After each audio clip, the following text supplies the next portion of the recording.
आज मैं पुनः फिर ये वीडियो ऐसे स्टूडेंट्स के लिए शूट करने जा रहा हूँ जो स्टूडेंट्स अपनी पढ़ाई क्लास 12th में बीए से भी बोर्ड से कर रहे हैं। और आपको पता होना चाहिए कि आपके आने वाले इंग्लिश के एग्ज़ाम में कुछ क्वेश्चंस ग्रामर सेक्शन में वॉइस से भी आते हैं। तो आज मैं अभी इसमें कुछ वॉइस की ही चर्चा करूँगा। अभी आप यहाँ क्वेश्चन नंबर 17 को देख रहे हैं। 16 तक की चर्चा मैं अपने चैनल पर समझाते हुए कर दिया है, उसे भी मैंने अपलोड किया है, उसे भी आप अवश्य ही देखें। अब मैं ज़रा क्वेश्चन नंबर 17 की बात करूं। राइट, क्वेश्चन नंबर 17 जो कहता है वो क्या कहता है कि do not insult the poor. मतलब क्या है कि सेंटेंस आपका किस में चल रहा है, एक्टिव वॉइस में है और उसे पैसिव वॉइस में ले जाने हैं।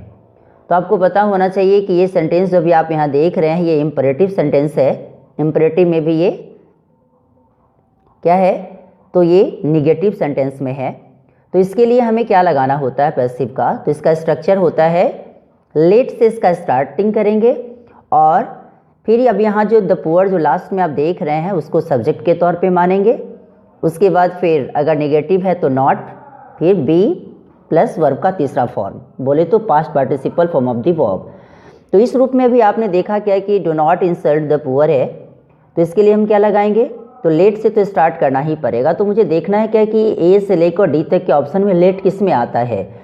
तो ऑप्शन नंबर ए कहता है क्या कि the poor be not insulted, इसमें भी नहीं लगा सकते टिक आप सही के निशान, क्योंकि ये सही है ही नहीं। Not the insulted poor be, इसमें भी नहीं हो सकता। Let the poor not be insulted, हाँ अब यहाँ लेट है तो लेट से लगा के इसे बनाने पड़ते हैं। तो इसके लिए हम क्या लगाएंगे, let the poor not be insulted. इसके बनाने के और सारे तरीके हैं, लेकिन आप इसे जो आपका ऑप्शन के तौर पे देखा जाए तो इसमें लेट को ही आप सही माने। फिर अब क्वेश्चन नंबर 18 पे आए। क्वेश्चन नंबर 18 कहता है क्या है कि a man drives the car. अब पहले हम क्या देखते हैं, पहले सेंटेंस देखते हैं। तो सेंटेंस मेरा असर्टिव सेंटेंस में और सिंपल प्रेजेंट टेंस का है। क्लियर, तो सिंपल प्रेजेंट टेंस में जब अगर एक्टिव वॉइस में रहता है, जब पैसिव वॉइस बनाते हैं तो इसका स्ट्रक्चर क्या होता है, तो सब्जेक्ट प्लस इज या एम या आर प्लस वर्ब का तीसरा form plus by plus object. तो एक्टिव वॉइस का जो सब्जेक्ट है यहाँ जो आप देख रहे हैं मैन, ये पैसिव वॉइस का क्या बन जाएगा, ऑब्जेक्ट। और ये जो एक्टिव वॉइस का जो ऑब्जेक्ट है सो पैसिव वॉइस का क्या बन जाएगा, सब्जेक्ट। राइट, तो जब अगर बनाएंगे इसका एक्टिव से पैसिव में जब लाएंगे तो द कार इसका क्या बन जाएगा, सब्जेक्ट। तो द कार क्या है, तो सिंगुलर है, इसके लिए हम इज लगाएंगे। और यहाँ ड्राइव्स का वर्ब का तीसरा फॉर्म जब अगर ढूंढेंगे तो ड्राइव इन बनेगा। तो द कार इज ड्राइव इन, उसके बाद पुनः फिर बाई लगाने हैं, बाई और मैन। तो अब मुझे देखना ये है कि इसका ऑप्शन के तौर पे जब अगर देखूं तो ऑप्शन के तौर पे मुझे क्या मिलना चाहिए, तो the car is driven by a man. तो इसमें ऑप्शन नंबर अगर ए की बात करूं तो the car is driven by a man, the car was driven by a man, option number B. Option number C कहता है the car will be driven by a man. Option number D कहता है the car may be driven by a man.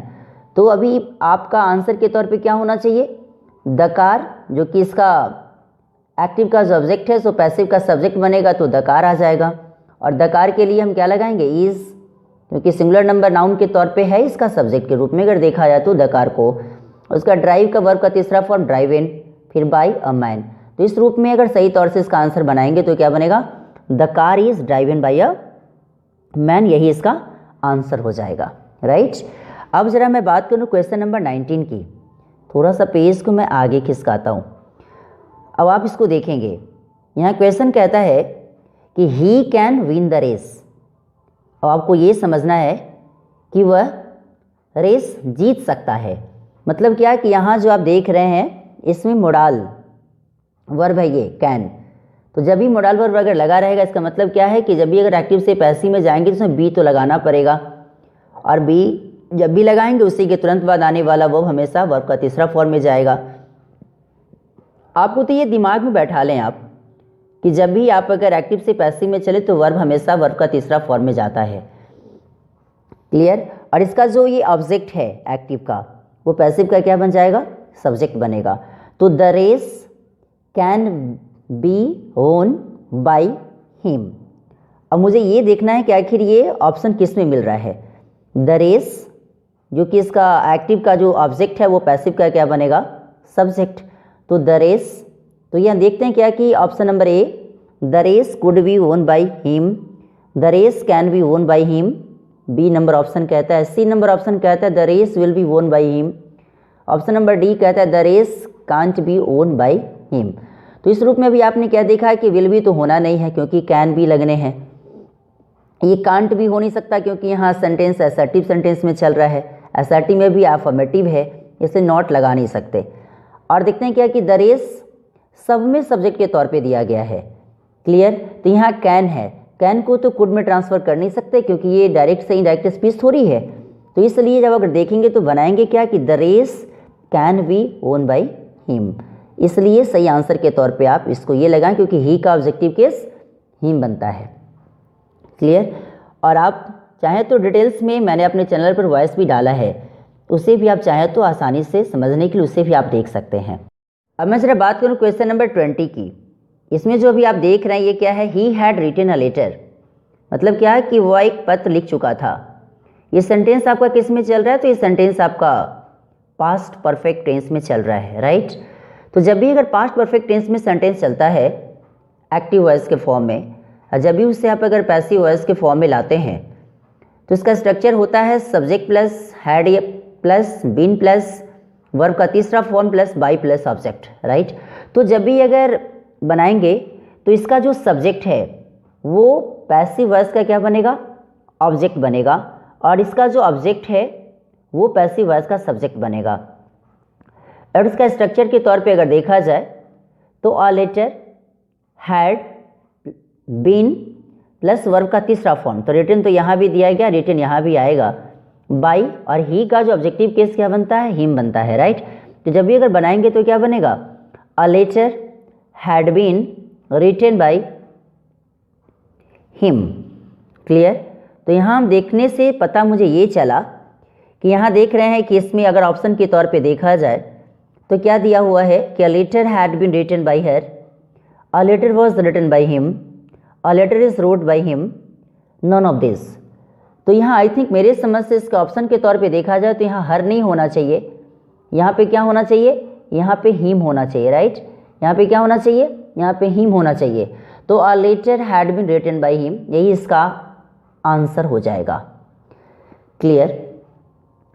और मैं बार बार कहूँ कि जब भी आप इसे अगर एक्टिव से पैसिव में लाते हैं उसका सेंस में कोई परिवर्तन नहीं होता है, केवल लिखने के तरीका में केवल परिवर्तन हो सकता है। इसका कहने का मतलब ये हुआ कि एक लेटर उसके द्वारा लिखा जा चुका था या लिखा गया था, राइट।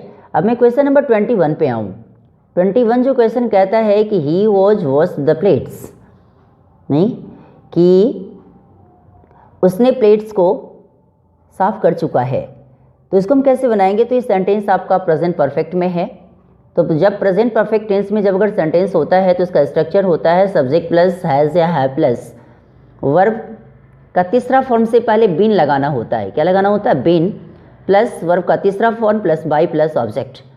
तो अभी आपको पता होना चाहिए कि एक्टिव का जो सब्जेक्ट है वो पैसिव का ऑब्जेक्ट बनेगा और एक्टिव का जो ऑब्जेक्ट है वो पैसिव का सब्जेक्ट बनेगा। तो मुझे ये देखना क्या है कि जैसे कि यहाँ भी आप देख रहे हैं कि यहाँ द प्लेट्स इसका ऑब्जेक्ट है तो पैसिव का सब्जेक्ट क्या बनेगा, द प्लेट्स बनेगा, राइट। तो द प्लेट्स इसमें देखते हैं कि कौन कौन में दिया गया है। The plates have been washed by him, the plates are washed by him, the plates is washed by him, the plates had been washed by him. तो मुझे ये पता चला कि इसमें सब में the plates the plates the plates the plates subject के तौर पे दिया गया है। इससे तो कुछ क्लियर नहीं हो पा रहा है, लेकिन जब इसका बनाएंगे तो द प्लेट्स के साथ हम क्या लगाएंगे, हैज़ या हैव, तो हैव लगाएंगे। अब मुझे ये देखना है कि हैव किस में लगा हुआ है, तो यहाँ देखते हैं कि हैव इसमें है ऑप्शन नंबर ए में, बी में आर है, ऑप्शन नंबर सी में इज़ है, ऑप्शन नंबर डी में हैड है। तो मुझे ये पता चला कि ये हैव किस में है, ऑप्शन नंबर ए में। इसी जगह से पूरा क्लियर हो रहा है कि इसी सेंटेंस से और इसी ऑप्शन से हमारा इसका आंसर मिलेगा। द प्लेट्स हैव बीन, और इसका स्ट्रक्चर भी होता है ना पैसिव का सब्जेक्ट प्लस हैज़ या have plus been plus verb का तीसरा form plus by plus object. तो the plates have been washed और ही का ऑब्जेक्टिव केस क्या होता है, हिम। तो इस रूप से जब इसको बनाएंगे तो कैसे बनाएंगे, तो the plates have been washed by him, यही इसका आंसर हुआ कि उसके द्वारा प्लेट्स को साफ किया जा चुका है या किया गया है। अब मैं ज़रा क्वेश्चन नंबर 22 पे आऊँ, थोड़ा सा पेज को मैं आगे खिसकाता हूँ, राइट, ठीक है। अब यहाँ कहता है क्या कि the boy is climbing the tree, कहता है क्या, जो लड़का है वो क्या कर रहा है, तो पेड़ पर चढ़ रहा है। क्लियर। तो अभी आप देखते हैं क्या कि सेंटेंस मेरा किस में चल रहा है, तो ये प्रेजेंट कंटिन्यूअस टेंस का सेंटेंस है। तो इसका स्ट्रक्चर क्या होता है, एक्टिव से पैसिव वॉइस में जाने के बाद सब्जेक्ट प्लस, अर्थात क्या कि जो एक्टिव का जो ऑब्जेक्ट है वो पैसिव का सब्जेक्ट बनेगा। जैसे कि अभी आप यहाँ देख रहे हैं द ट्री, तो द ट्री इसका जो ऑब्जेक्ट है तो पैसिव का क्या बनेगा, सब्जेक्ट बनेगा। तो द ट्री, तो इसका जब अगर स्ट्रक्चर के तौर पे देखो पैसिव का, जब कभी सेंटेंस आपका एक्टिव वॉइस में जब अगर प्रेजेंट कंटिन्यूअस में रहता है तो इसका पैसिव का स्ट्रक्चर क्या बनता है, सब्जेक्ट प्लस इज या एम या are plus being BEING plus verb का तीसरा form plus by plus object. तो मुझे ये देखना है कि द ट्री, तो द ट्री किस किस में दिया गया है। तो ऑप्शन नंबर ए में बात करूं तो the tree is being climbed by the boy. फिर दिया ऑप्शन नंबर बी में the tree has been climbed by the boy. Option number C में दिया कि the tree was being climbed by the boy. Option number D दिया the tree had been climbed by the boy. कहने का मतलब ये है कि the tree the tree the tree that is चारों ऑप्शन में दिया गया। अभी तक इससे क्लियर आप नहीं कर सकते कि इसका आंसर क्या होगा। अब इसका देखता हूँ कि इज किस में दिया हुआ है, तो इज यहाँ पहले ऑप्शन में दिया हुआ है। इसका मतलब क्या कि ऑप्शन नंबर बी आंसर नहीं होगा, ऑप्शन नंबर सी आपका आंसर नहीं होगा, ऑप्शन नंबर डी आपका आंसर नहीं होगा। तो द ट्री इज बीइंग, क्योंकि इसका स्ट्रक्चर ही होता है एक्टिव से पैसिव वॉइस का। जब आप अगर जाते हैं किस में लेके, तो इसको जब आप अगर लाएंगे एक्टिव से पैसिव में, और जब सेंटेंस जब अगर एक्टिव का जब प्रेजेंट कंटिन्यूअस टेंस के फॉर्म में रहता है तो इसका स्ट्रक्चर ही होता है सब्जेक्ट प्लस इज या एम या are plus being plus verb का तीसरा फॉर्म, बोले तो past participle form of the verb by plus object. तो हम क्या लगाएंगे, the tree is being climbed by the boy, यही इसका आंसर हो जाएगा।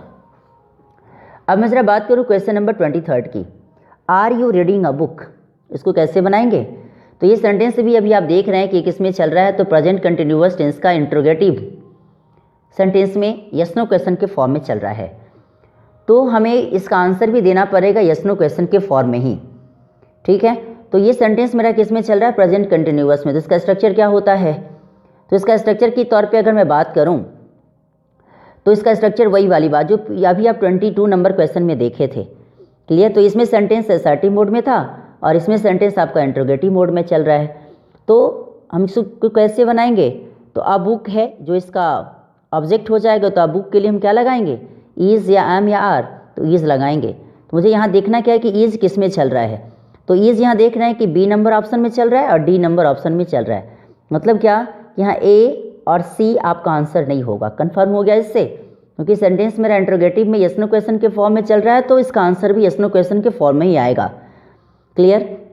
और इसका जो ऑब्जेक्ट है सो पैसिव का सब्जेक्ट बनेगा। तो इज अ बुक, अब देख रहे हैं कि इज अ बुक किस में है, तो इज अ बुक यहाँ बी नंबर में भी है और डी नंबर में भी है, ठीक है। तो इज अ बुक और इसमें लगना क्या था, बीइंग, क्यों, क्योंकि सेंटेंस प्रेजेंट कंटिन्यूअस में है। तो बीइंग, अब देखते हैं बीइंग किस में चल रहा है, is a book read by you, नहीं, डी नंबर ऑप्शन में बीइंग तो है ही नहीं। बीइंग किस में है, ऑप्शन नंबर बी में है। तो इज अ बुक बीइंग, अब यहाँ रीडिंग का वर्ब का तीसरा फॉर्म बोले तो past participle form of the verb red बनेगा, और यहाँ यू जो कि इसका सब्जेक्ट था, पैसिव का क्या बनेगा, ऑब्जेक्ट, उसके पहले बाय लगाएंगे। तो इसका आंसर के तौर पे देखा जाए तो क्या होगा, is a book being read by you, यही इसका आंसर होगा। अब मैं जरा बात करूँ क्वेश्चन नंबर 24 की, राइट, ठीक है। चलिए, अब यहाँ ऑप्शन दिया कि the poor should be helped, late the poor be helped, the poor should helped, the poor be helped, और क्वेश्चन के तौर पे क्या दिया है, हेल्प द पुअर, ठीक है। तो कहने का मतलब ये है कि सेंटेंस आपका इंपरेटिव सेंटेंस में चल रहा है। इंपरेटिव में भी अफर्मेटिव इंपरेटिव है, जिसे आप कमांड के नाम से भी जानते हैं। तो इसको हम कैसे बनाते हैं, तो इसको बनाने का जो तरीका है, जो भी आप देख रहे हैं यहाँ 24 का आंसर के तौर पे अगर मिलाया जाए तो इसको हम कैसे बनाएंगे, तो जब कभी अगर किसी को एडवाइस देने की बात अगर आती है तो इस रूप में हम इसको कैसे बनाएंगे। तो इसके लिए हमें the poor should be helped की बात आती है, हेल्प द पुअर। ठीक है, कि मतलब क्या कि गरीबों की सहायता करें, मतलब क्या कि उसको बनाने की बात अगर आएगी तो इसको हम बना सकते हैं the poor should be helped, ऐसे ही बना सकते हैं, या late the poor be helped, ऐसे भी इसे बनाया जा सकता है। क्लियर। लेकिन अभी आप ऑप्शन के तौर पे देखें तो यहाँ जो एडवाइस देने की बात आ रही है, तो इस रूप में अगर बात करा जाए तो यहाँ शुड का ही इस्तेमाल करना ज़्यादा सही माना जाता है। तो इस रूप में अब इसको कैसे बनाएंगे, तो the poor should be helped, यही इसका आंसर के तौर पे हो जाएगा। Clear, the poor should be helped, इसी को आप सही माने। अब जरा बात करूं कि क्वेश्चन नंबर 25 की। क्लियर, कहता है आई नो यू, थोड़ा सा पेज को मैं आगे खिसकाता हूं, आपको यहाँ दिख रहा होगा। अब क्वेश्चन नंबर 25 कहता है कि आई नो यू, कि मैं आपको जानता हूं। इसको कैसे बनाएंगे, तो अभी आपको पता होना चाहिए कि यहाँ जो ऑप्शन के तौर पे देखा जाए, A you are known by 1, you are known to me. Option number C जो इसके जस्ट आगे वाले पेज पे देखा जाए तो वो आपको मिलेगा you were known by me, are you known to me, right. तो इसको हम कैसे बनाएंगे, तो सेंटेंस मेरा किस में चल रहा है, तो सेंटेंस मेरा सिंपल प्रेजेंट टेंस में चल रहा है, राइट। तो जब सिंपल प्रेजेंट टेंस में चल रहा है तो इसको हम इज या एम या आर इसको लगाएंगे ऑक्सिलरी वर्ब के रूप में। सब्जेक्ट में यहाँ आ जाएगा यू, क्योंकि इसका जो एक्टिव वॉइस का जो ऑब्जेक्ट है वो पैसिव का सब्जेक्ट बनेगा, तो यू, और यू के साथ क्या लगाएंगे, आर। तो देखते हैं क्या कि यू आर नोन बाई 1 इसमें भी दिया गया है, तो लेकिन यहाँ बाई 1 नहीं होगा। क्लियर, क्योंकि आई का ऑब्जेक्टिव केस मुझे चाहिए क्या, मी। तो यू आर नोन, और नोन के साथ हमेशा हम टू लगाते नहीं कि बाई, तो यू आर नोन टू, और आई का ऑब्जेक्टिव केस मी। तो ऑप्शन के तौर पे देखा जाए आंसर के रूप में तो ये बी इसका आंसर हो जाएगा 25 का, कि you are known to me. तो अभी आप देख रहे हैं क्या कि अभी 17 से लेकर और 25 तक के क्वेश्चन की चर्चा मैं इस वीडियो में किया, और आपको ये वीडियो कैसा लगा इसके बारे में लाइक, सब्सक्राइब एंड कमेंट करना न भूलें, और इसे शेयर भी करें ताकि ज़्यादा से ज़्यादा बच्चा इसे देखकर कुछ सीख सके, समझ सके। Thanks a lot.